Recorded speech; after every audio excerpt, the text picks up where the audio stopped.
2025లో almost dates అన్ని fill అయిపోతున్నాయి. 2024 dates block చేసేసుకొని పెట్టేసుకున్నారు. కానీ అసలు Devara, game changer cinema release తాలూకా డేట్స్ ఎప్పుడు అంటే ఎవరో చెప్పట్లేదు.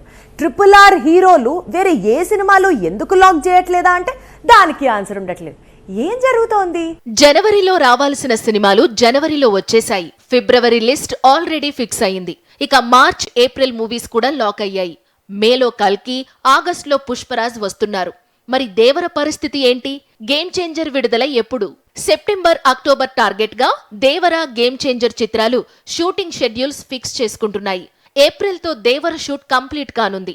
ఆ తరువాత రిలీజ్ డేట్ పై ఒక క్లారిటీ వచ్చే అవకాశం ఉందని యూనిట్ చెప్పుకొస్తోంది. ఇక గేమ్ చేంజర్ సిట్యుయేషన్ కూడా సేమ్. జూన్ వరకు ఇదే సినిమా షూటింగ్ లో చరణ్ బిజీగా ఉండనున్నాడు. జులైతో ఓవరాల్ షూటింగ్ పూర్తి కానుంది. ఆ తరువాతే గేమ్ చేంజర్ ఎప్పుడొస్తాడు అనేది శంకర్ చెబుతాడట. మొత్తంగా RRR హీరోల కొత్త సినిమాలకు రిలీజ్ డేట్స్ లాక్ కాకపోవడం ఇండస్ట్రీలో హాట్ టాపిక్ గా మారింది.